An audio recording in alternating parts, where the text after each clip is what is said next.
Radhe Radhe. Hello everyone. Let's begin with a new episode.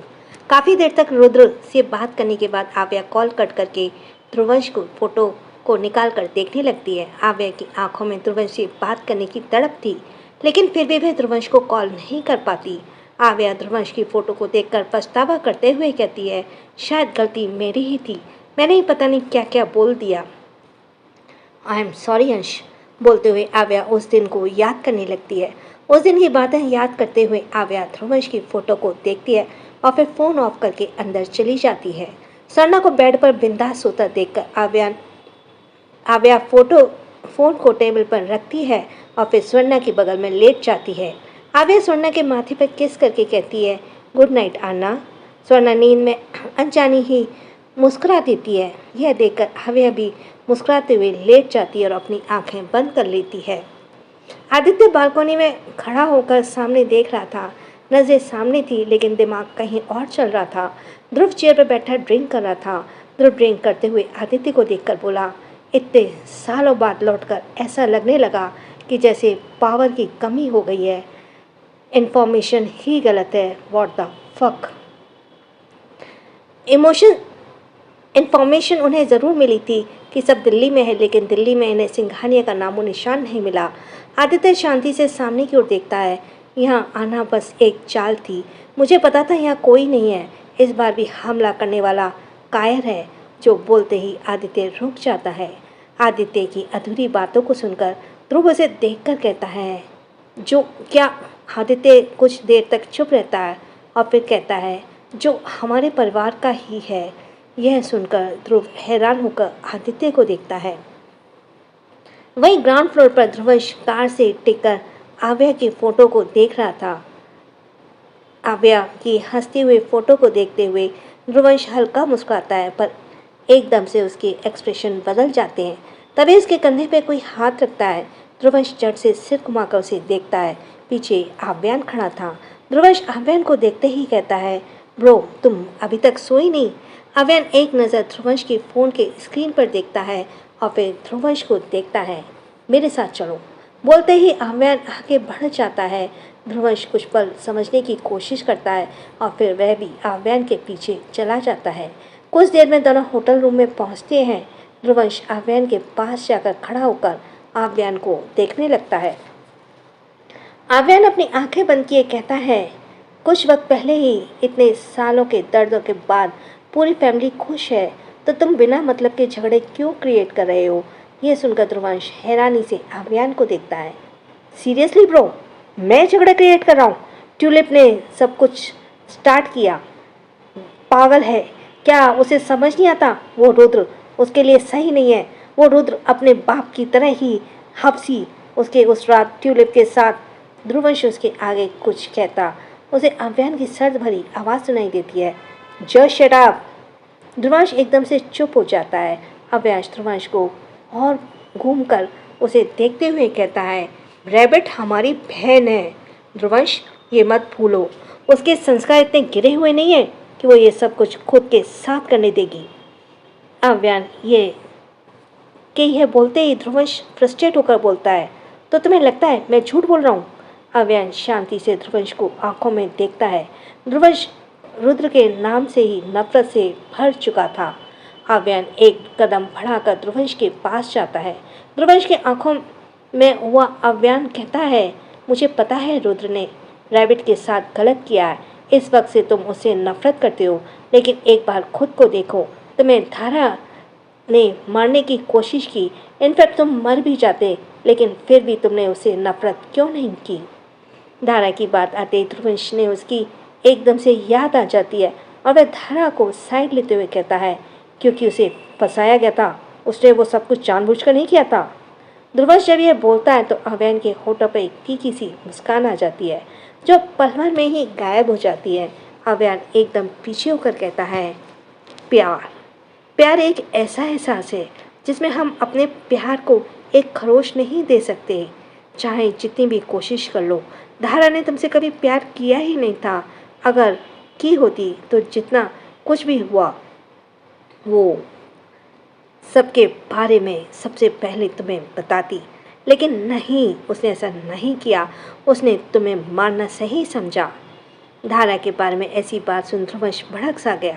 ध्रुवंश Avyan पर भड़कते हुए कहा, जस्ट शट अप, तुम्हें मेरे प्यार के बारे में बोलने का कोई हक नहीं। ध्रुवंश के चेहरे को इस वक्त गुस्सा उमड़ रहा था। अव्यान उसके एक्सप्रेशन को नोटिस करता है, फिर सीधे तरीके से कहता है, एग्जैक्टली, जैसे तुम्हें तुम्हारे प्यार के बारे में बोलने का कोई हक नहीं है, जैसे मुझे तुम्हारे प्यार के बारे में बोलने का कोई हक नहीं है, उसी तरह तुम्हें भी रैबिट के प्यार के बारे में बोलने का कोई हक नहीं है। अव्यान की तीखी बातों को सुनकर ध्रुवंश अव्यान को देखता रह जाता है। अव्यान ध्रुवंश को हल्का चिल्लाते हुए कहता है, मैं बेवकूफ़ नहीं हूँ जो अपने ही भाई बहन के ऊपर खतरे को देखकर चुप रहूँ। वो लड़की सही थी, इसलिए मैंने कभी कुछ नहीं कहा, और अब रुद्र भी सही है, इसलिए मैं चुप हूँ, वरना कब का उसे अपनी बहन की जिंदगी से उखाड़ फेंकता। अव्यान हमेशा से जो भी कहता है,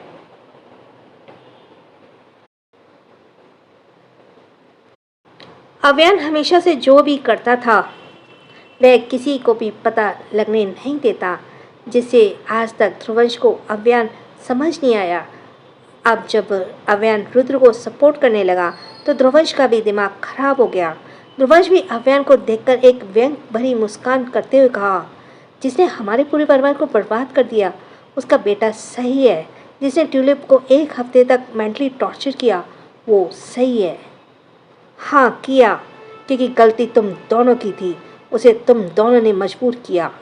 अव्यान जैसे ये बोलता है ध्रुवंश तुरंत अव्यान को देखने लगता है। कहता है, मुझे ऐसे क्यों लग रहा है कि तुम रुद्र की साइड ले रहे हो। अव्यान यह सुनकर गहरी सांस लेकर पॉकेट पर हाथ डालता है। अव्यान ने ऐसे रिएक्शंस को ध्रुवंश समझ नहीं पाता। अव्यान अपनी आंखें बंद करके शांत से कहता है, ओके फाइन, छोड़ो ये सब। मैं बस तुम्हें यह समझाना चाहता था कि जब प्यार की बात आती है तो हर कोई अपने प्यार के लिए स्टैंड लेता है, इसमें कुछ गलत नहीं है। इस बार इस सब चक्कर में तुम दोनों एक दूसरे को तकलीफ देना बंद करो। बोलते ही अव्यान एक नज़र ध्रुवंश को देखता है और फिर अपने कदम बढ़ाते हुए जाने लगता है। ध्रुवंश वहीं चुपचाप खड़ा रह जाता है। अव्यान जाते हुए एक पल रुककर बिना मुड़े कहता है, मुझसे ज़्यादा रैबिट तुमसे अटैच है, तुम्हारे बातों से उसे बहुत फर्क पड़ता है। पापा के बाद उसकी ज़िंदगी में तुम मायने रखते हो, इसलिए कह रहा हूँ बात कर लो। अव्यान इतना बोलते ही बाहर चला जाता है। ध्रुवंश अव्यान की सारी बातों को गौर करने लगता है। ध्रुवंश को अब बस अपने साथ बिताए दुख, दर्द, खुशी, सारी यादें जाने लगता है। ध्रुवंश ये समझ चुका था कि कोई भी वजह से उसका आबिया के साथ दूरी बनाना कितना गलत है। सब कुछ सोचते ध्रुवंश वहीं खड़ा रह जाता है। सुबह आदित्य नहा धोकर टॉवल में बाहर आता है। उसका फ्रेश बॉडी काफ़ी ज़्यादा चमक रही थी। आदित्य शर्ट निकालकर पहनने ही वाला था, तभी अचानक उसकी नज़र एक लड़की पर जा ठहरती है जो नज़रें झुकाए कमरे में अंदर खड़ी थी। उसकी उम्र करीब 22 साल की लग रही थी। उसे देखकर आदित्य का चेहरा एकदम से सर्द हो जाता है, क्योंकि वो लड़की ब्लश कर रही थी। आदित्य सर्द भरी आवाज़ में उस पर चिल्लाता है, who the hell are you. वो लड़की जैसे आदित्य का चिल्लाना सुनती है तो थोड़ा हिल सी जाती है। वो लड़की नजरें झुकाई कहती है, सर वो मैं आपको इन्फॉर्म करने आई थी कि कोई आपको बुला रहा है। बट दिया, नाउ गेट आउट। बता दिया, नाउ गेट आउट। आदित्य इस बार बहुत जोर से चिल्लाता है। वह लड़की जल्दी से वहाँ से भागती हुई जाती है। आदित्य अपने जाते ही दरवाज़ा बंद कर लेता है। आदित्य उस लड़की के शर्म से भरे चेहरे को याद करके गुस्से से उबलने लगता है। वहीं वह लड़की दौड़ती हुई एक कमरे में घुसती है और सीधे बेड पर लेट जाती है। उसके साथ उस कमरे में बहुत सारे उसके फ्रेंड थे। वह लड़की बेड पर लेटी आंखें बंद करके कहती है, oh my God, what a hot body. Seriously यार, मैंने आज तक इतनी अच्छी बॉडी नहीं देखी। बोलते हुए वह लड़की बैठ जाती है और आदित्य के बॉडी को याद करते हुए मुस्कुराने लगती है। उसके फ्रेंड उसकी बातों को दिलचस्पी लेते हुए बड़े ध्यान से उसको देखने लगती हैं। हाय क्या मसल्स हैं, हाय क्या एब्स हैं। यार अगर कम उम्र का होता तो उसी से शादी कर लेती। उम्र सुनकर सभी फ्रेंड्स उसे घूरने लगती हैं। एक उसे घूरते हुए कहती है, कितनी एज थी उसकी। वह लड़की सोचते हुए जवाब देती है, आई थिंक 55 से ज़्यादा। यह सुनते ही सभी उसे खा जाने वाली नज़रों से उसे घूरती हैं। तभी एक लड़की जोर से चिल्लाती है, वॉट? जूही, तुम्हें उम्र का ज़रा भी लिहाज नहीं? सभी उस लड़की की ओर देखती हैं और उस लड़की के वन पीस ड्रेस पहनी थी जो घुटनों से थोड़ी नीचे थी। उसकी बड़ी बड़ी पलकें झपक रही थी। उसके गुलाबी होठ ठहरे हुए थे और नाक हल्के गुस्से से लाल थी। वह लड़की दमदमाते हुए सबके पास आकर कहती है, तुम्हारे डैड के उम्र के हैं, शर्म करो और ये अपनी बकवास खेल बंद करो। उस लड़की की बात सुनकर ही सब नजरें गड़ाए उसे ही देखने लगती हैं। जो ही बेड पर चढ़कर उस लड़की से पास जाकर कहती है, अब तो ये खेल शुरू हुआ है और इस खेल को अब तुम भी खेलोगी। जाओ रूम नंबर 408 में। इसके इतना बोलते ही वहाँ मौजूद सभी लड़कियाँ हूटिंग करने लगती हैं, अप्रीता, अप्रीता, अप्रीता। अप्रीता अर्जुन और प्रीत की बेटी है और यहाँ वह अपने फ्रेंड्स के साथ आई है। अप्रीता तुरंत मना करते हुए कहती है, बिल्कुल नहीं, मैं किसी अजनबी के कमरे में नहीं जाने वाली। जूही आराम से बेड पर बैठती हुई कहती है, ठीक है, बच जाओ, फिर तो हम समझ जाएंगे कि तुम एक डरपोक हो। खुद के लिए डरपोक सुनकर अप्रीता पूरी तरह से चिढ़ जाती है। वह जूही को घूरते हुए कहती है, क्या कहा तुमने? जूही बिंदास होकर जवाब देती है, डरपोक, डरपोक, डरपोक। अब सब अप्रीता को डरपोक कहते हुए चिढ़ाने लगते हैं। अप्रीता अपने कान में हाथ रखकर जोर से चिल्लाती है, स्टॉप, ठीक है, मैं जा रही हूँ। अप्रीता फ्रस्ट्रेट होकर एकदम से कहती है। अप्रीता का जवाब सुनकर सभी मुस्कुराते हैं। अप्रीता सबको घूरकर कमरे से निकल जाती है और वह खुद से बड़बड़ाते हुए कहती है, कहाँ फंस गई इन सब के साथ ट्रिप में आकर, बहुत बड़ी गलती कर दी मैंने। अप्रीता पछतावा करते हुए बस चलती जा रही थी। चलते हुए अप्रीता के कमरे में दिखता है जिस पर 408 लिखा था। अप्रीता गहरी सांस लेकर दरवाज़ा खुलती है। दरवाज़ा खोलते उसकी नज़र एक शान से कमरे पर पड़ती है, जिसे देखकर अप्रीता ब्लूटूथ ऑन करके धीरे से कहती है, कोई नहीं है यहाँ। उधर से जूही उस कमरे को देखने लगती है क्योंकि उस कमरे में कैमरा जूही के फ़ोन से कनेक्ट था। इनफैक्ट इस होटल के पूरे कमरे का कैमरा जूही के फ़ोन से साथ कनेक्ट था क्योंकि होटल जूही के मामा का जी का था। जूही कमरे में खाली देखकर कहती है, वॉशरूम चेक करो। अप्रीता जाना तो नहीं चाहती थी पर वह कुछ कर भी नहीं पाती। अप्रीता वॉशरूम के पास जाती है। दरवाजे को बहुत ध्यान से देखने के बाद वह अपना हाथ बढ़ाकर दरवाजे को धक्का देने को होती है। वह धक्का देती उसी वक्त एक आवाज़ के साथ दरवाज़ा खुलने लगता है।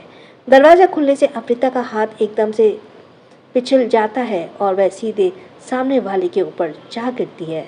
सामने इस वक्त रोनी बस एक टॉवल पर था। अचानक अप्रीता के गिरने से रोनी भी उसे संभालते हुए गिर जाता है। इसी दौरान दोनों के होठ एक दूसरे से मिल जाते हैं। होठ सटते ही अप्रीता की आंखें हैरानी से बड़ी हो जाती हैं तो वही रोनी के शरीर में एक करंट सा लगता है। होठ मिलने के कुछ पल में ही दोनों शॉक्ड हो जाते हैं। अप्रीता के हाथ इस वक्त रोनी के गर्दन पर थे और वहीं रोनी की अप्रीता दोनों बाजुओं को पकड़ा था। अप्रीता और रोनी की नज़रें एकदम से मिल जाती हैं। अप्रीता हड़बड़ाहट में रोनी के ऊपर से हटती और बिना देखे दौड़ते हुए वहाँ से निकल जाती है। दोनों ने बस एक दूसरे की आंखों में देखा था, किसी ने भी चेहरा ढंग से नहीं देखा। रोनी अभी भी जमीन पर लेटा हुआ था जैसे इस इंसिडेंट से वह जम गया हो। अप्रीता दौड़ते वहाँ से जाने लगती है। तभी अचानक वह अव्यान से टकरा जाती है। अप्रीता इतनी ज़्यादा डिस्टर्ब थी कि वह सिर उठाकर तक नहीं देखती वह किससे टकराई है। बस सॉरी बोलकर फिर एक बार बहुत तेज़ी से भागती है। इस बार अप्रीता आदित्य से टकरा जाती है। इस बार भी अप्रीता बिना देखे सॉरी बोलकर झट से भाग जाती है। आदित्य मुड़कर अप्रीता को देखता है, फिर कुछ सोचते हुए आगे बढ़ जाता है। अव्यान भी पलटकर अप्रीता को ही देख रहा था। अप्रीता की नजरें हटकर अव्यान की नज़र आदित्य पर चली जाती है। आदित्य आगे बढ़ते हुए कहता है, चलो। अव्यान एक नज़र आदित्य को देखकर हाँ में सिर हिला देता है और दोनों एक साथ वहाँ से चली जाती हैं। वहीं अप्रीता रूम में पहुँचते ही बिना किसी को देखे तुरंत वॉशरूम के अंदर घुस जाती है। अप्रीता दरवाजे से सटकर अपनी आंखें बंद करके लंबी लंबी सांसें लेने लगती है। अप्रीता की आंखों के सामने बार बार वही सीन छाए जा रहा था। अप्रीता अपने होठों को धीरे से छूती है और उस पल को याद करने लगती है। अर्पिता की आंखों में एकदम से दर्द छलक उठा था और उसकी आंखों में आंसू गालों पर बह जाते हैं। अर्पिता को अंदर ही अंदर एक डी इंसिडेंट से बहुत ज़्यादा दर्द मिल रहा था। ये उसके चेहरे और आंसू से साफ पता चल रहा था। ऐसी कौन सी वजह थी जो अर्पिता को इतनी तकलीफ दे रही थी, ये तो उसे पता था। अर्पिता आंखों में आंसू लिए तेज कदमों से शॉवर की ओर बढ़ती है और शॉवर ऑन करते ही रोते हुए अपने होठों को बहुत तेजी से साफ करने लगती है। वह दूसरे के होठों के छुअन को अपने होठों से अलग करने की कोशिश कर रही थी। वो करना बिल्कुल भी मुमकिन नहीं था। अर्पिता साबुन को अपने हाथों में घिसती है और उस वक्त साबुन नीचे गिर जाता है। साबुन के झाग को लिए वह बहुत ही रफली अपने होठों पर लगाती है और फिर घिसने लगती है। बाहर जूही के साथ उसकी सभी फ्रेंड्स परेशान होकर वॉशरूम में दरवाजे को खटखटाई जा रही थी। जूही ने यह तो देख लिया था कि अर्पिता रोनी के वॉशरूम के अंदर गिरी, लेकिन अंदर क्या हुआ, कौन था, ये उसे बिल्कुल नहीं पता था। वहीं उधर रोनी के चेहरे पर भी एक बेचैनी थी। वह वॉशरूम में ही आईने में सामने खड़ा होकर अपने होठों को देख रहा था। रोनी के भी आंखों के सामने बार बार वही सीन चल रही थी। उसे अर्पिता का चेहरा एकदम साफ याद नहीं था, जिस वजह से उसे अर्पिता का चेहरा याद नहीं आ पा रहा था। इधर बहुत देर बाद अर्पिता वॉशरूम का दरवाज़ा खोलती है। अर्पिता का हाल देखकर सभी हैरान होकर उसके देखने लगते हैं। अर्पिता के होठ हद से ज़्यादा लाल हो चुके थे। उसकी आंखें सूजी हुई थी। जूही उसे देख घबराते हुए बोली, अर्पिता, ये क्या किया तुमने? अर्पिता गुस्से से सबको भड़कते हुए कहती है, ये सब तुम सबकी वजह से हुआ है। तुम लोगों की वजह से एक अनजान को मैंने किसी और का हक दे दिया, वो हक जो मैं अपने सिवाय किसी को नहीं दे सकती थी, जो हक मैं उसके सिवाय किसी और को नहीं दे सकती थी। मुझे अब एक मिनट भी तुम लोगों के साथ नहीं रहना। बोलते ही अर्पिता सबको धक्का देती है और उसने बैग में कपड़े रखती है। अर्पिता के ऐसे रिएक्शन से सब शॉक्ड हो गए। जूही एकदम से परेशान होकर सवाल करती है, लेकिन हुआ क्या है यार? अर्पिता गुस्से से सामान भरकर बिना कुछ बोले बैग लेकर तेज कदमों से जाने लगती है। सभी परेशान उसके पीछे पीछे जाने लगते हैं। जूही इसके साथ चलते हुए कहती है, यार प्लीज़ माफ़ कर दे, प्लीज़ ऐसा मत जाना, तो जो बोलेगी वो हम करने के लिए तैयार हैं। अर्पिता बस चलती जा रही थी, वह किसी को भी बात नहीं सुन रही थी। आदित्य, अव्या, ध्रुव और ध्रुवंश कार में बैठने लगे थे। वहीं रोनी खड़ा होकर फ़ोन पर कुछ चेक कर रहा था। अर्पिता के साथ लड़कियों का सारा झुंड रोनी के बगल से गुजर जाता है। रोनी एक पल उन सबको देखता रहता है। कुछ पल में रोनी की कार में जाकर बैठ जाता है और उसके बैठते कार स्टार्ट होती है। उसी के साथ कार वहाँ से चलने लगती है। सिंघानिया का एक सदस्य मिलते मिलते रह जाता है। कार के साथ ही अर्पिता भी काफ़ी तेज़ी से चल रही थी, पर कुछ ही पल में कार आगे बढ़ जाती है। मिलकर भी सब पिछड़ जाते हैं ना। अर्पिता को एहसास हो पाया कि उसके परिवार के सदस्य यहाँ थे, और न ही आदित्य में से किसी को एहसास हो पाया। दूसरी तरफ आव्या, प्रज्ञा और स्वर्णा मॉल में मौजूद थी। तीनों शॉपिंग कर रही थी। आव्या एक जगह पर खड़ी कांच के गिफ्ट देख रही थी जिसमें कपल थे। उसे देखकर आव्या उसमें खुद को और रुद्र को इमेजिन कर रही थी, जिस वजह से उसके होठों पर बड़ी सी मुस्कुराहट छाई हुई थी।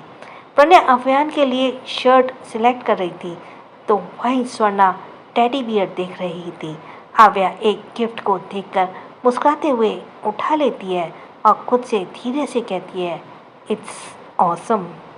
आव्या उसे लेकर बिलिंग काउंटर पर रख देती है। प्रज्ञा भी कुछ सामान रखती है और स्वर्णा टेडी बियर रखती है। टेडी बियर देखकर आव्या और प्रज्ञा स्वर्णा को देखकर कहती है, अन्ना, अभी तुम्हारा बचपना खत्म नहीं हुआ है। स्वर्णा मुस्कुराते हुए नाम में सिर हिला देती है। बिल देने के बाद तीनों खाने के लिए बैठ जाती हैं।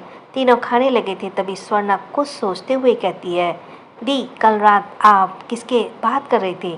स्वर्णा के सवाल से आव्या जो बर्गर खा रही थी उसकी हलक में अटक जाती है और वह एकदम से खांसने लगती है। प्रज्ञा जल्दी से उसे पानी पिलाते हुए पीठ को रब करने लगती है। आव्या नजरें उठाकर घूरते हुए स्वर्णा को देखती है। स्वर्णा अपने दांत दिख देती है। प्रज्ञा गैस करते हुए कहती है, अगर मैं गलत नहीं हूँ तो आव्या आपका बॉयफ्रेंड है, राइट? जिसके बारे में अन्ना बात कर रही है। पहले तो आव्या को समझ नहीं आता कि वह क्या जवाब दे, पर फिर वह खुद को संभाल अपने बालों को पीछे करते हुए कहती है, वो हाँ वो है। आव्या रुद्र के बारे में स्वर्णा और प्रज्ञा को बातें बताते हुए शर्मा रही थी। आव्या की हामी सुनकर स्वर्णा एक्साइटेड होकर कहती है, सीरियसली दी, फिर तो मैं आपकी लव स्टोरी सुनने के लिए बहुत एक्साइटेड हूँ। ये बताइए, जीजू ने आपको प्रपोज कैसे किया? प्रपोज शब्द सुनती आव्या स्वर्णा को देखने लगती है। आव्या को याद आता है कि आज तक रुद्र ने तो उसे कभी प्रपोज किया ही नहीं, जिस वजह से वो आव्या धीरे से कहती है, उसने मुझे प्रपोज नहीं किया। आव्या का ऐसा जवाब सुनकर प्रज्ञा और स्वर्णा एक साथ आव्या को देखते हुए कहती है, फिर एक दूसरे को कैसे देखते हैं? प्रज्ञा एकाएक कहती है, प्रपोज नहीं किया तो आप दोनों रिलेशन में कैसे आए? कोई प्रपोज, कोई रोज़ के बुके कुछ तो दिया होगा उन्होंने। आव्या नाकारी में ना में से हिलाते हुए, सच में रुद्र ने आज तक उसके लिए ये सब नहीं किया था। I like you, I propose you, I love you, इसमें से कुछ नहीं कहा उसने। स्वर्णा अपने साइड में सोचते हुए बोलती है। आव्या फिर एक बार ना में सिर हिलाकर कहती है, नहीं। आव्या को देखकर प्रज्ञा और स्वर्णा हैरान से उसे देखने लगती है। बॉयफ्रेंड गर्लफ्रेंड का सफ़र उस वक्त से शुरू होता है जब दोनों में से कोई अपने दिल की बात जाहिर करता है, लेकिन आव्या के केस में ऐसा कुछ नहीं हुआ, जिसे स्वर्णा गैस करते हुए कहती है, लेट मी गस, जीजू शर्मीले हैं। स्वर्णा का सवाल सुनकर आव्या अपना सर पीट लेती है, क्योंकि रुद्र के शर्मीले का वर्ड भी नहीं था, वह शावर्ड भी नहीं था। वह किस तरह से है, अगर दोनों को पता चला तो पता नहीं कैसे ही रिएक्ट करेंगे। आव्या यह मन ही मन सोच रही थी। आव्या स्वर्णा को देखते हुए कहती है, डैडा के सामने मुझे किस कर ले, ऐसा नेचर है उसका। यह बोलते हुए आव्या बहुत ज़्यादा कॉन्फिडेंट थी। प्रज्ञा और स्वर्णा यह सुनकर अपने मुंह पर हाथ रख लेती है। स्वर्णा मुंह से हाथ हटाते हुए कहती है, हाँ, इतना डेयरिंग है तो फिर उन्होंने अब तक प्रपोज क्यों नहीं किया? जब प्रपोज ही नहीं किया तो आपको पता कैसे चला उन्हें आपसे प्यार है, और आप दोनों मिले कैसे? इस सवाल से आव्या को रुद्र को अपनी पहली मुलाकात याद आती है, जिस वक्त उसने बिल्कुल नहीं सोचा था कि वह उस पागल इंसान से प्यार में पड़ जाएगी। उन्हें लड़कों पर जितनी लड़कियां का दिल नहीं आता, उतना बुरे लड़कों पर आता है। रुद्र बुरा तो है, लेकिन एक लिमिट में। आव्या सब कुछ सोचते हुए थोड़ा फ्रस्ट्रेट होकर कहती है, मुझे नहीं पता, बस हो गया जो होना था। वैसे भी प्रपोज करना जरूरी थोड़ी होता है। प्रज्ञा एकदम से कहती है, हाँ वही तो, प्रपोज करने की क्या होता है? अगर हम एहसासों से ही समझ जाए तो इजहार की ज़रूरत ही क्या है? आव्या के इस प्रपोज करने वाले टॉपिक से प्रज्ञा को भी एहसास होता है कि आव्या ने भी उसे प्रपोज नहीं किया, जिस वजह से वह ऐसे शब्द खुद को तसल्ली दे रही थी कि आव्या उसे प्यार करता है। वैसे तो बहुत कुछ अव्यान ने कहा था जिसे प्रज्ञा को समझ आ गया था कि अव्यान भी उसे प्यार करता है। दोनों के दिल के हाल को देखते हुए स्वर्णा जूस पीते हुए कहती है, ओह, तो मज़रा ये है कि दोनों को ही उनके हीरो ने एक घुटने के बल बैठकर गुलाब फूल देकर प्रपोज नहीं किया है। स्वर्णा इस वक्त दोनों के चिढ़ा रही थी। आव्या तो अंदर ही अंदर रुद्र को कोसने लगी, पर प्रज्ञा ऐसा कुछ नहीं कर रही थी। उसके दिमाग में तो कुछ और ही चल रहा था। प्यार की शुरुआत चाहे किसी से भी हुई हो, लेकिन प्रज्ञा खुद इजहार करने की सोच रही थी। लेकिन एक बात थी कि यह सब करना उसके बस में नहीं था। कुछ वक्त ऐसे बीत करने के बाद तीनों ही मॉल से निकल जाती है। पूरा दिन साथ बिताने के बाद तीनों शाम को घर पहुंचती हैं, और घर पहुंचते ही सबसे पहले पता चलता है कि आदित्य, अव्यान, ध्रुव और ध्रुवंश आ चुके हैं। प्रणय यह सुनकर बहुत ज़्यादा खुश होती है। स्वर्णा हॉल में बैठे ध्रुव से मिलती है। कमरे में आदित्य काव्या के कमरे में पकड़े हुए एकटक उसके चेहरे को देख रहा था।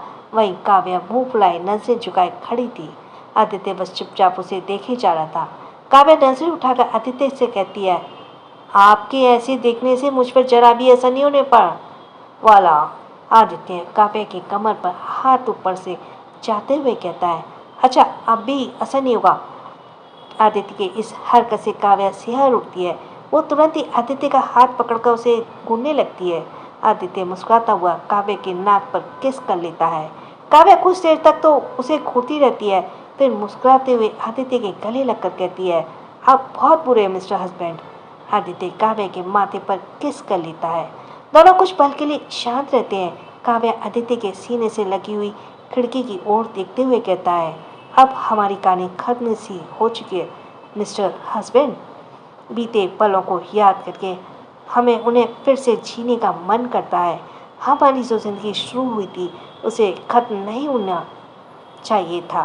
काव्य की बात को सुनकर आदित्य काव्य के बालों को सहलाते हुए कहता है, जिंदगी शुरू होती ही है खत्म होने के लिए वाइफी। हमेशा तो हमारी कहानी नहीं रह सकती ना। काव्या सिर उठाकर आदित्य को देखती है।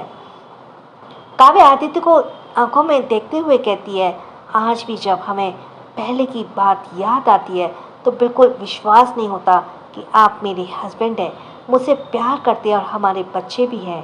काव्य की बात सुनकर आदित्य काव्य के गाल को सहलाते हुए उसे एकटक देखने लगता है। काव्य भी एकटक आदित्य की आंखों में देख रही थी। तभी उसे कुछ याद आता है। वह कहती है, रूहान और स्वरा की बेटी आई है, चलिए मिल लीजिए। आपको पता है बिल्कुल रूहान जैसी दिखती है। बोलते ही काव्या आदित्य को खींचते हुए लेकर जाती है। वही प्रज्ञा जैसे ही कमरे में पहुंचती है उसकी नज़र अव्यान पर चली जाती है, जो बेड पर बैठकर फाइल देख रहा था। प्रज्ञा अव्यान को देखकर मुस्कुराते हुए आगे बढ़ती है। प्रज्ञा बेड पर बैठ रखकर एक शर्ट निकालती है और अव्यान के पास खड़ी होकर कहती है, मैं आपके लिए शर्ट लेकर आई हूँ, एक बार पहनकर दिखाइए ना। अव्यान सिर उठाकर प्रज्ञा को देखता, फिर उसके हाथ से पकड़ी ब्लैक शर्ट को देखने में बाद अव्यान फाइल को साइड में रखकर एकदम से प्रज्ञा का हाथ पकड़कर खींच लेता है। प्रज्ञा इस एक्शन के लिए अव्यान के इस एक्शन से उसके चेहरे पर ऊपर झुक जाती है। अव्यान और प्रज्ञा की नजरें आपस में मिल जाती है।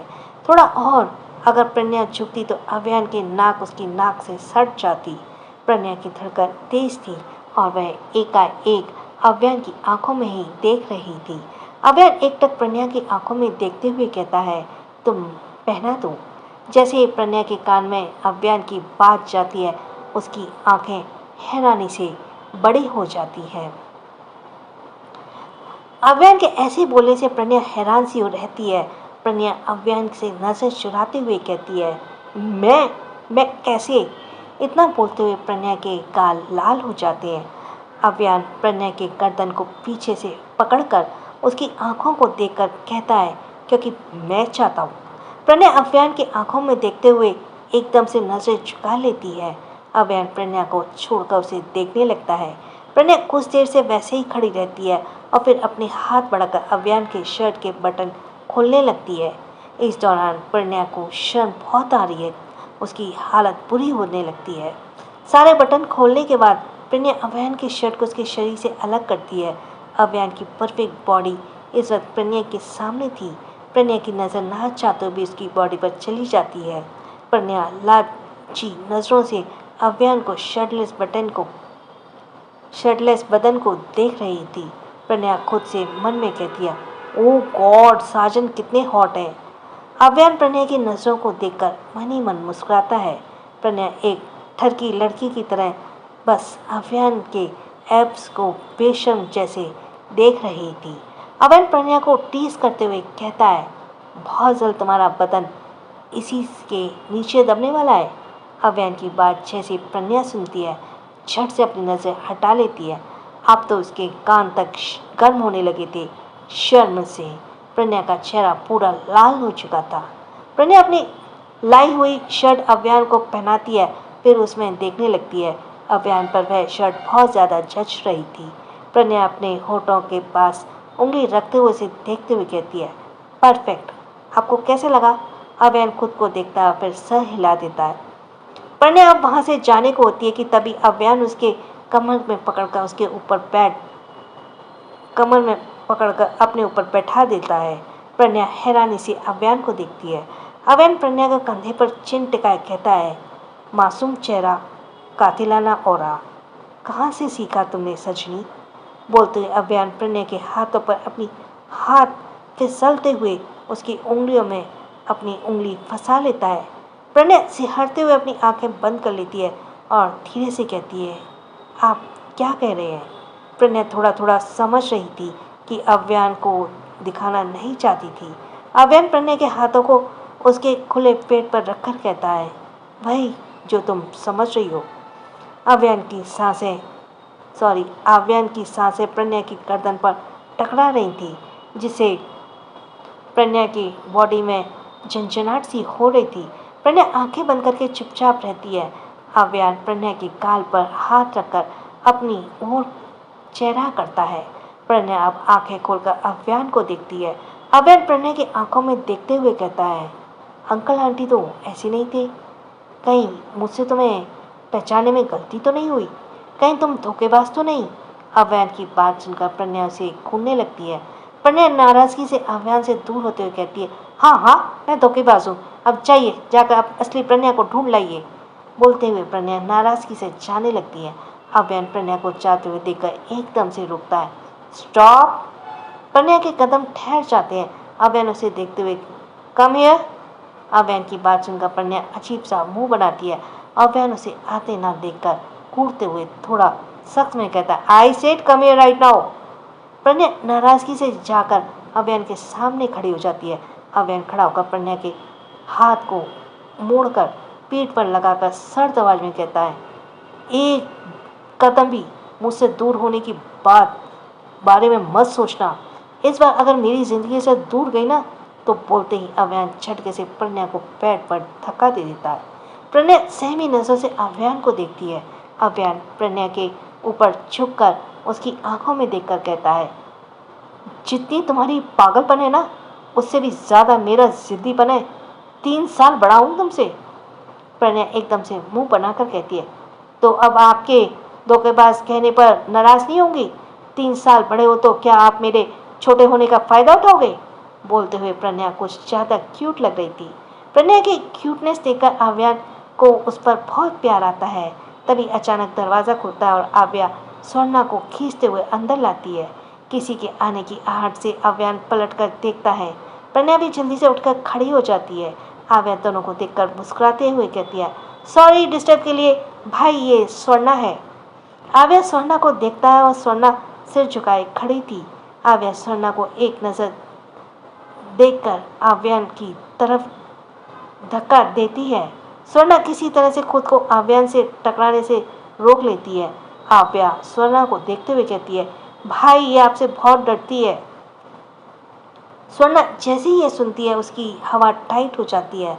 अव्यान इशारे से प्रणय और आव्या को जाने के लिए कहता है। दोनों जल्दी से कमरे से निकलकर दरवाजा बंद कर देते हैं। दरवाजे बंद की आवाज़ सुनकर स्वर्णा इधर उधर अपनी नजरें डालती है। कमरे में अव्यान और खुद को अकेला पाकर स्वर्णा की सांसें हलक पर ही आ जाती हैं।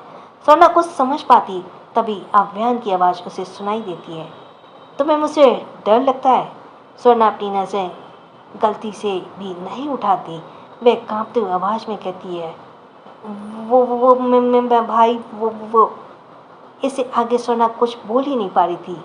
लुक एट मी, अव्यान एकदम से बोलता है। स्वर्णा अपने आंखों की गोटियों को इधर उधर करते हुए फर्श को ही देखती रहती है। I said look at me. इस बार अव्यान की सीरियस भरी आवाज़ आती है। स्वर्णा अपनी आंखें मीचकर सिर उठा लेती है। बंद आंखें देखकर अव्यान उसकी ओर कदम बढ़ाकर उसे गाल पर हाथ रखता है। स्वर्णा का पूरा शरीर कांप उठता है। अव्यान झुककर स्वर्णा के माथे पर किस करता है। स्वर्णा आंखें खोलकर अव्यान को देखती है। अव्यान इस वक्त स्वर्णा को बहुत करीब था। अव्यान उसके गाल पर हाथ हटाकर कहता है, कैसी हो? स्वर्णा अव्यान की बात सुनते ही तुरंत उसके सीने से लग जाती है। अव्यान उसके बालों को सहलाते हुए सामने की ओर देखता रहता है। पटना। रोनी अव्यान के साथ नहीं गया था, वह सीधे पटना चला गया था। रोनी एक घर के अंदर जाता है। उसकी नज़र एक आदमी और औरत पर पड़ती है। ये दोनों वीर और टीना थे। दोनों किचन में थे। टीना काढ़ा बना रही थी और वीर खाने के लिए कुछ बना रहा था। रोनी दोनों को देखते हुए कहता है, इतने ध्यान से क्या बना रहे जा रही हो? आवाज़ की तरफ जैसे ही दोनों देखते हैं, दोनों के चेहरे पे खुशी दिखती है। उसमें से टीना कहती है, थैंक गॉड रोनी, तुम आ गए। वीणा सबसे कब से तुम्हारे से मिलना चाहती है।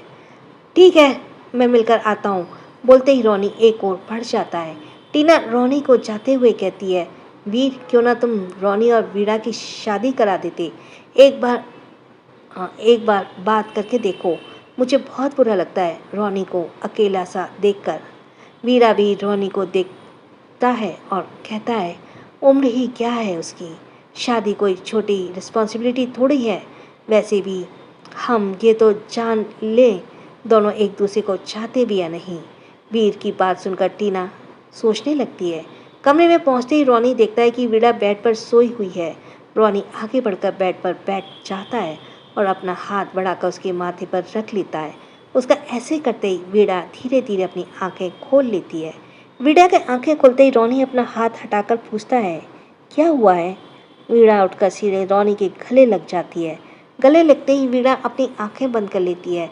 रोनी उसके पीठ पर हाथ रखे कहता है, वीणा, ठीक हो ना तुम? वीणा आंखें बंद किए हुए धीरे से कहती है, अब बेहतर लग रहा है। क्या तुम हमेशा मुझसे ऐसे ही दूर रहोगे? हमेशा बस तुम मुझे छोड़कर चले जाते हो। ऐसा लगता है जैसे तुम मुझसे भाग रहे हो। रोनी ये सुनकर वीणा को खुद से अलग करके उसके चेहरे को देखता है। वीणा भी रोनी को देखती है। वीणा की आंखें ज़्यादा देर रोनी नहीं देख पाता और अपनी नज़र दूसरी ओर कर लेता है। वीणा यह देखकर आगे बढ़कर रोनी के गाल पर अपने होठ रख देती है। वीणा जैसे ही ये करती है, रोनी एकदम से उससे दूर हो जाता है।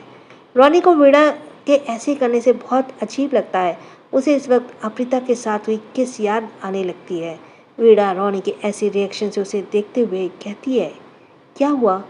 रोनी उसके सोच से ध्यान हटाकर वीणा को देखते हुए कहता है, दवाई ली तुमने? रोनी यह जताना नहीं चाहता था कि वह वीणा के ऐसे किस करने से बहुत ज़्यादा अनकंफर्टेबल हो गया है। ऐसा नहीं था कि रोनी वीणा को पसंद नहीं करता था, वह वीणा को पसंद करता था। वह यह भी जानता था कि वीणा ही उसे पसंद करती है, पर कभी उसे प्यार का एहसास नहीं हुआ था और आज उसे वीणा के करीब होने से एक घुटन सी हो रही थी। वीणा रोनी के सवाल से उसके हाथ को पकड़ों से फिर एक बार बेड पर बैठाती है और बोलती है, डैड काढ़ा बना रहे हैं, लेकर आते होंगे। तुम बताओ तुम्हें क्या हुआ? रोनी वीणा के सवाल पर बस नामे से हिला देता है और वीणा रोनी के चेहरे को अपने दोनों हाथों से थामकर उसकी आंखों में देखने लगती है, जिसमें रोनी की बेचैनी साफ दिख रही थी। वीणा उसकी आंखों में एक टक देखते हुए कहती है, फिर तुम्हारी आंखों में इतनी बेचैनी क्यों है? क्या मैं तुम्हारी सारी बेचैनी दूर कर सकती हूँ?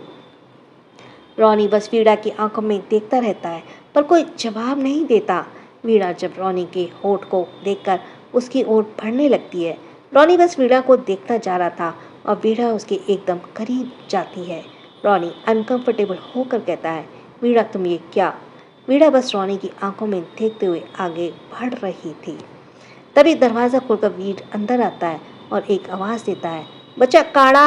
आवाज़ सुनते ही रोनी और वीणा तुरंत दूर हो जाते हैं। वीर दोनों को ऐसे देखकर बारी बारी से रोनी और वीणा को देखता है। रोनी जल्दी से तेज कदमों से कमरे से बाहर निकल जाता है तो वहीं वीणा उसे जाता हुआ देख रही थी। गोवा। रात हो चुकी थी। स्वर्णा ध्रुवंश के मिली क्योंकि वह आते साथ कहीं चला गया था।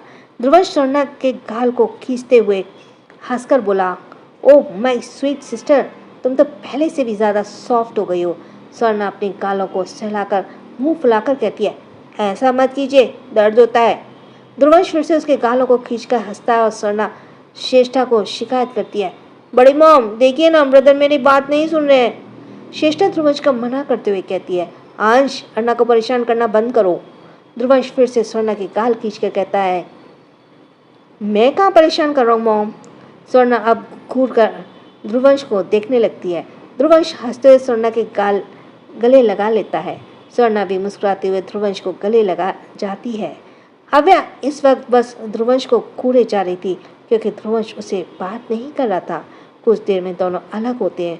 स्वर्णा अपनी छोटी उंगली दिखाते हुए कहती है, प्रॉमिस कीजिए, अब आप मुझे बिल्कुल परेशान नहीं करेंगे।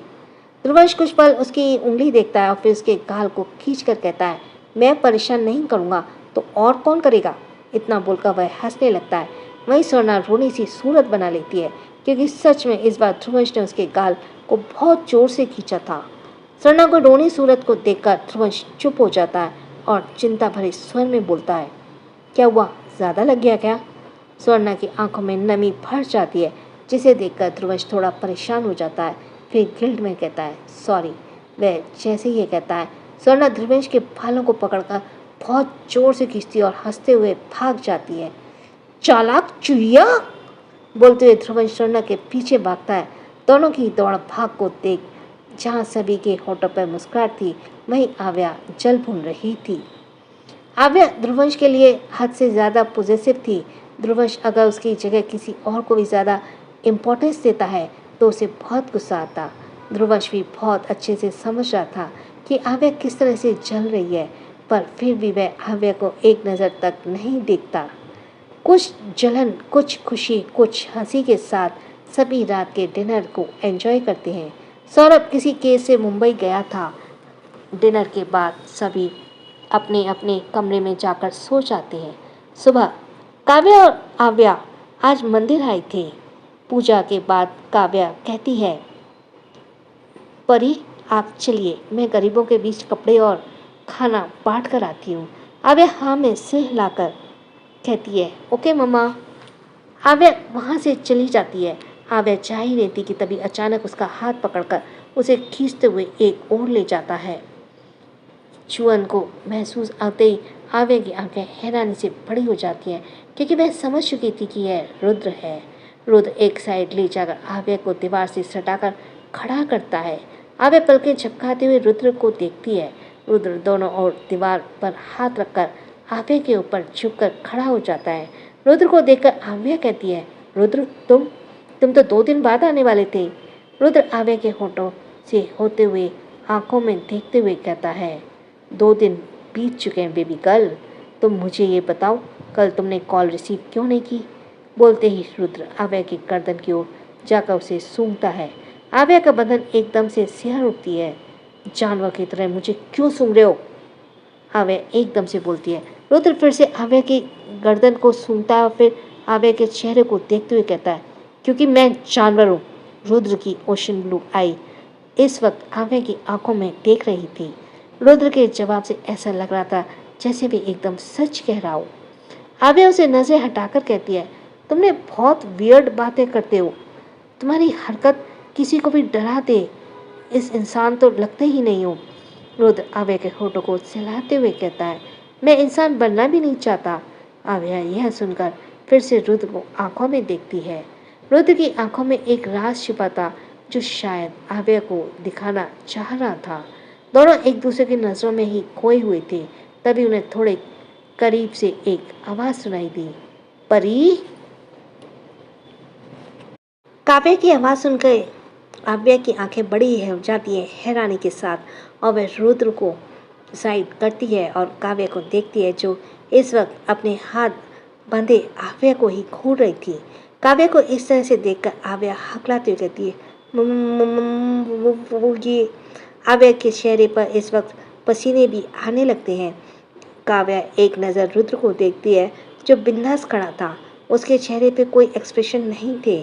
काव्या रुद्र की नज़र हटाए आव्या को देखकर बोली, हाँ ये कौन है, ये परी। आव्या की तो कुछ बोलने की हिम्मत ही नहीं हो रही थी। वैसे तो काव्या समझ चुकी थी कि रुद्र और आव्या का रिलेशन क्या है, पर वह अपनी बेटी के मुंह से सुनना चाहती थी। आव्या एक नज़र रुद्र को देखकर हड़बड़ाते हुए काव्या के पास आती है। काव्या के पास खड़ी होकर आव्या पीछे मुड़कर रुद्र को इशारे से बुलाती है, पर रुद्र बिल्कुल ठीठ की तरह वहीं खड़ा रहता है। रुद्र आओ ना, आव्या धीरे से आवाज़ देती है, पर रुद्र एक कदम भी नहीं हिलाता।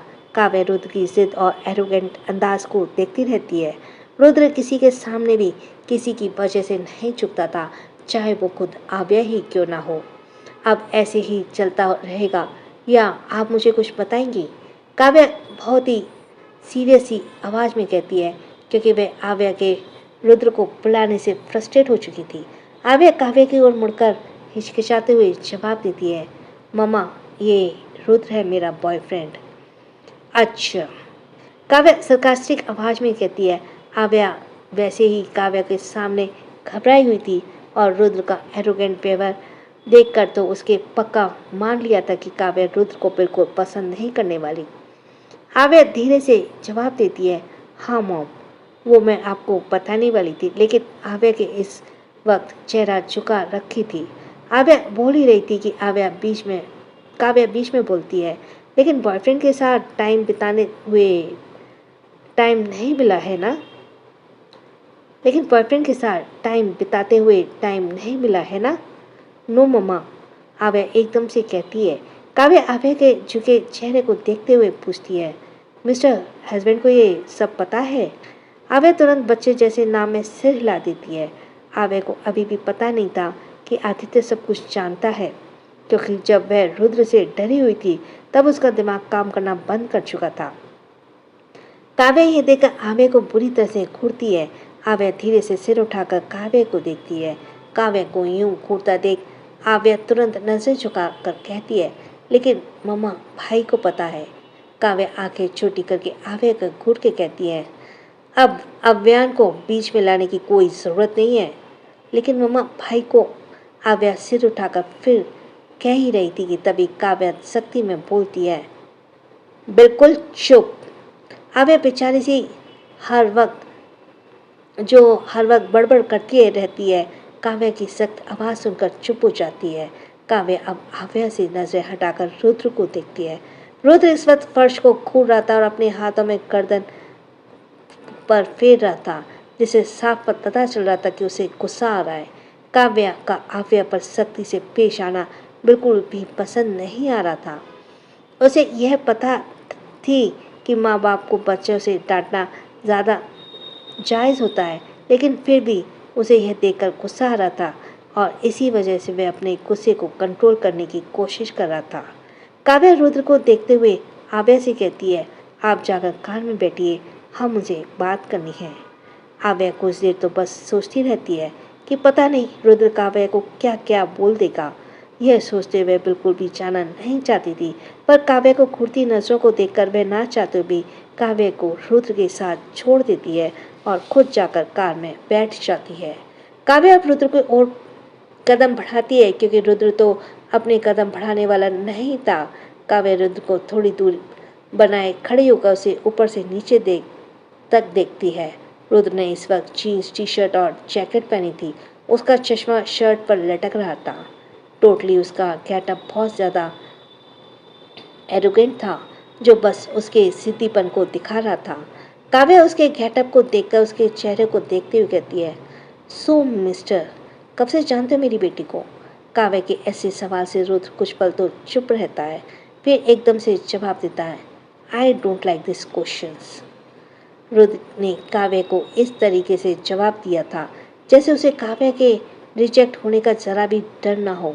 काव्या भौं चढ़ाए हुए देखती है, फिर उसके अपने हाथ बांधे कहती है, इतना एटीट्यूड, अगर तुम्हारे ऐसे जवाब से मैंने तुम्हें रिजेक्ट कर दिया तो पता है क्या होगा? नहीं, और मुझे जानना भी नहीं है। रुद्र बहुत आराम से अपने एटीट्यूड को बरकरार रखते हुए जवाब देता है। काव्या उसके ऐसे जवाब से बिल्कुल खुश नहीं थी, बल्कि चिढ़ रही थी। काव्या अपनी एटीट्यूड दिखाते हुए कहती है, बस 1 मिनट चाहिए मुझे अपनी बेटी की ज़िंदगी से बाहर फेंकने के लिए। यहाँ रुद्र और काव्या से बहस चल रही थी, तो वहीं कार के अंदर आव्या नर्वस होकर दांते तले अपने नाखूनों को चबा रही थी। ऐसा करते हुए वह बार बार मुड़कर रुद्र और काव्या को देखने की कोशिश कर रही थी, पर उसे वह दिख नहीं रहे थे। आव्या रुद्र की हथरों को याद करते हुए अंदर ही अंदर बहुत ज़्यादा घबरा रही थी। आव्या नर्वस होकर कहती है, ओ गॉड, किस सिचुएशन में फंसा दिया, पता नहीं ये जंगली इंसान कैसा जवाब दे रहा होगा मेरी मम्मा को इतनी सच्चाई बता दी इसने, फिर तो मम्मा पक्का ही उसे रिजेक्ट करेगी। आव्या बस खुद को बड़बड़ाई जा रही थी। वहीं उधर रुद्र जैसे ही काव्या की बात सुनता है, वह बहुत आराम से जवाब देता है, और मुझे बस एक रात चाहिए आपकी बेटी को प्रेग्नेंट करने के लिए। काव्या जैसे रुद्र की ऐसी बात सुनती है, उसकी आंखें बड़ी बड़ी करके उसे देखने लगती है। उसके मन में यह चलने लगता है कि ये लड़का कितना ज़्यादा बेशर्म है, मतलब अपनी गर्लफ्रेंड की माँ के सामने ऐसी बातें कर रहा है। रुद्र आगे बिंदास कहता है, फिर वो हमेशा हमेशा के लिए मेरी हो जाएगी, आप भी कुछ नहीं कर सकती। यू इडियट, बोलकर काव्या गुस्से से बढ़ती है, पर अचानक ही उसका पैर फिसल जाता है। काव्या करती उससे पहले रुद्र उसे संभाल लेता है। काव्या रुद्र को देखती है। रुद्र काव्या को छोड़कर एकदम पीछे होकर कहता है, मैं ये बिल्कुल नहीं कहूँगा कि मैं बेबी गर्ल की आंखों में कभी आंसू नहीं आने दूंगा, और न ही ये कहूँगा कि उसे हमेशा खुश रखूँगा, क्योंकि मैं ये इमोशंस कंट्रोल नहीं कर सकता। पर हाँ, इतना ज़रूर कहूँगा कि ज़िंदगी भर उसे खुद से कभी दूर नहीं करूँगा, और अगर किसी ने दूर करने की कोशिश की तो इसे जिंदा नहीं छोड़ूंगा। रुद्र की बातें सीधे काव्या के दिल पर जाकर लगती हैं। ये सच था कि कोई इंसान के इमोशंस कंट्रोल नहीं कर सकता। ऐसी सिचुएशन आती है जिसमें इंसान दुखी भी सहता है। काव्या बस रुद्र के इस जवाब से इम्प्रेस हो चुकी थी, और फिर भी वह और रुद्र को जज करना चाहती थी। काव्या थोड़ी सोचती है और फिर सवाल करती है, मैं कैसे मान लूँ कि तुम परी से प्यार करते हो? तुम्हें देखकर तो मुझे बिल्कुल नहीं लगता। अभी जब वो बुला रही थी तब तुम आए नहीं, और ना ही मुझे रिस्पेक्ट दी, ये जानते हुए कि मैं उसकी मॉम हूँ। सवाल मुझे पसंद नहीं, फिर भी मैं जवाब दे रहा हूँ। यही आपके लिए बहुत बड़ी रिस्पेक्ट है।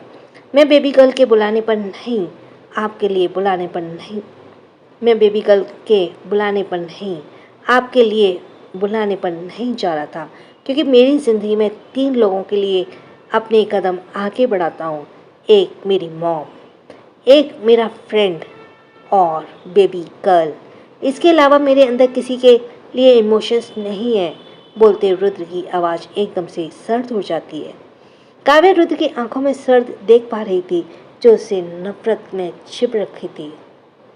काव्या कुछ देर तक रुद्र को देखती है, फिर कुछ सोचते हुए कहती है, किसी दिन अपनी माँ को हमारे घर लेकर जरूर आना, और हाँ, कोई ज़रूरत नहीं है परी को शादी से पहले प्रेग्नेंट करने की। रुद्र एकदम से सरकास्टिक आवाज़ में कहता है, मैंने कब कहा? मैं उसे शादी से पहले प्रेग्नेंट करूँगा। सच में रुद्र ने तो ऐसा कुछ कहा ही नहीं था। काव्या अपनी ही सोच में सोचकर शर्मिंदा होती है, और रुद्र को सॉरी बोल वह वहाँ से जाने वाली होती है कि उसे कुछ याद आता है। काव्या मुड़कर कहती है, तुम्हारे डैड, क्या तुम्हारे डैड नहीं है? रुद्र जवाब देता है, ये बाला था कि तभी आव्या बुलाती है, मम्मा। आवाज़ सुनकर काव्या मुड़कर आव्या को देखती है। आव्या तेज कदमों से दोनों के पास आती है और काव्या को देखकर कहती है, मम्मा चलिए, मुझे बहुत भूख लगी है। आव्या के ऐसे अचानक आने से काव्या ये भूल जाती है कि वह रुद्र को कुछ पूछ रही थी। वह हाँ बोलकर जाने लगती है। आव्या रुद्र के थोड़ा करीब होकर उसे घूरते हुए कहती है, मैं बाद में बात करती हूँ, बोलकर आव्या जल्दी से काव्या के पीछे भागते हुए चली जाती है। रुद्र आव्या को जाता हुआ देखता रहता है। काव्या और आव्या कार में बैठते हैं, और चंद पलों में ही कार वहाँ से चली जाती है।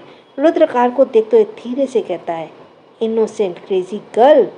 इतना बोल वह शर्ट के चश्मे को लेकर अपनी आंखों को छुपा लेता है। रुद्र कार में बैठकर अपना फ़ोन निकालकर वॉलपेपर पर लगी आव्या की तस्वीर को देखता है। तस्वीर पर आव्या के चेहरे पे बहुत गौर से देखते हुए कहता है, day by day I am going mad for you baby girl. बोलते ही वह फ़ोन को बंद करके साइड में रखता है और बहुत ही स्पीड से कार को स्टार्ट करके चला जाता है। वहीं दूसरी तरफ पटना में रोनी वीणा के पास बैठा उसे सूप पिला रहा था, पर उसका ध्यान कहीं और था। वीणा उसे बहुत गौर से देख रही थी। वीणा कुछ देर तक तो उसे यूं ही देखती रहती है, फिर उसका एकदम से हाथ पकड़ लेती है। रोनी होश में आकर वीणा को देखता है। वीणा रोनी के आंखों में बहुत गौर से देखते हुए कहती है, जब से तुम आए हो बहुत अजीब बिहेव कर रहे हो, हुआ क्या है तुम्हें? रोनी जल्दी से नाम में सिर हिलाकर कहता है, मुझे भी तो नहीं। वीणा रोनी के गाल पर हाथ रखे कहती है, इतने सालों की फ्रेंडशिप है हमारी, क्या मैं नहीं देख सकती कि तुम कितना परेशान हो? रोनी वीणा में आंखों में देखते हुए कहता है, वीणा प्लीज़, क्या हम इस चीज़ से ड्रॉप नहीं कर सकते? 4 साल से तो हम लोग ट्राई कर रहे हैं, लेकिन फिर भी हमारे अंदर वो फीलिंग्स नहीं आई। वीणा जैसे ही यह सुनती है उसके हाथ रोनी के ग्लास गाल से हट जाते हैं। वीणा रोनी से दूर होकर कहती है, ओह तो ये बात है, मुझे भी तुम्हें देखकर यही लगता है, तुम्हारे बस में नहीं है ये सब। कोई बात नहीं, तुम्हें वो याद नहीं आती, यही मेरे लिए सबसे बड़ी बात है। सॉरी, मैंने तुम्हें किस करने की कोशिश की।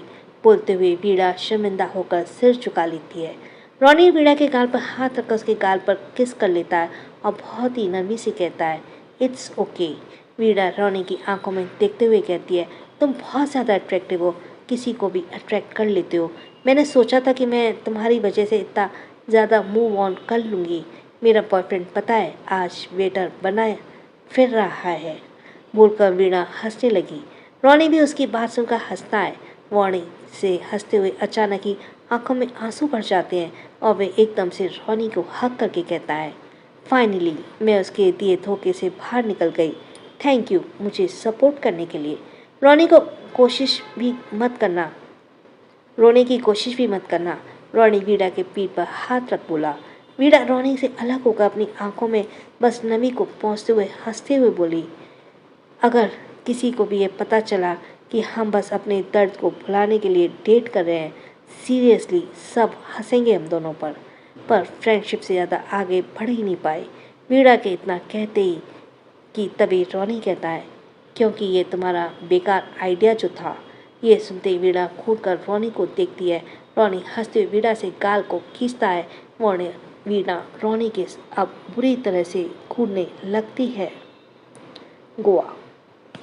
रात का वक्त था और आव्या डिनर के बाद अपने कमरे की ओर जा रही थी। तभी स्वर्णा आव्या को टेरेस चलने को कह रही थी। आव्या को सोचकर मना कर दिया, जिस पर स्वर्णा जिद करते हुए कहती है, चलिए ना दी, ठंडी ठंडी हवा चल रही है। आव्या इस बार कुछ कहती उससे पहले ही स्वर्णा उसे खींचते हुए ले जाती है। टेरेस पे जाकर जैसे ही आव्या की नज़र सामने जाती है, उसका दिल जैसे खुशी से भर जाता है। चारों तरफ लाइट और फूलों से टेरेस सजा हुआ था, जो नज़ारा बहुत ही खूबसूरत था। पर एकदम से आव्या कंफ्यूज होकर स्वर्णा को देखती है, फिर सवाल करती है, ये किस लिए? स्वर्णा मुस्कुराते हुए फिर से सामने देखने का इशारा करती है। आव्या फिर से सामने देखती तो सामने ध्रुवंश कान पकड़कर खड़ा था। उसे देखते ही आव्या की आंखें नम हो जाती हैं। आव्या तुरंत ही भागकर जाती है, ध्रुवंश को झटके से गले लगा लेती है। ध्रुवंश उसका ऐसे करने से एकदम से पीछे होकर आव्या को कसकर पकड़ लेता है। आव्या सिसकते हुए कहती है, आई रियली मिस यू अंश।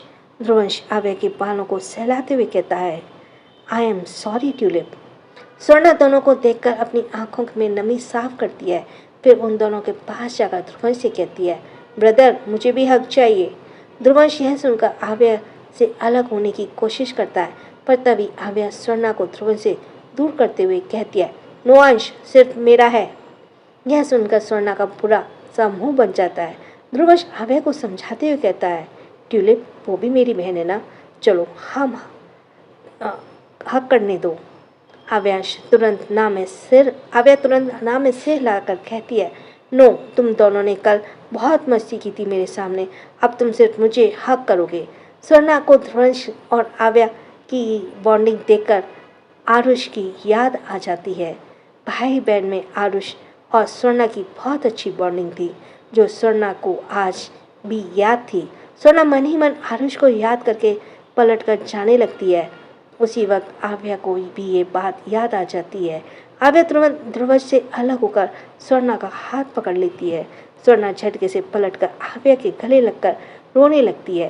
ध्रुवंश अब दोनों को एक साथ गले लगा लेता है और दोनों के माथे पर बारी बारी से किस करके कहता है, बहुत जल्द सब कुछ ठीक हो जाएगा। So thanks for listening. छोटों को प्यार, बड़ों को सम्मान। राधे राधे।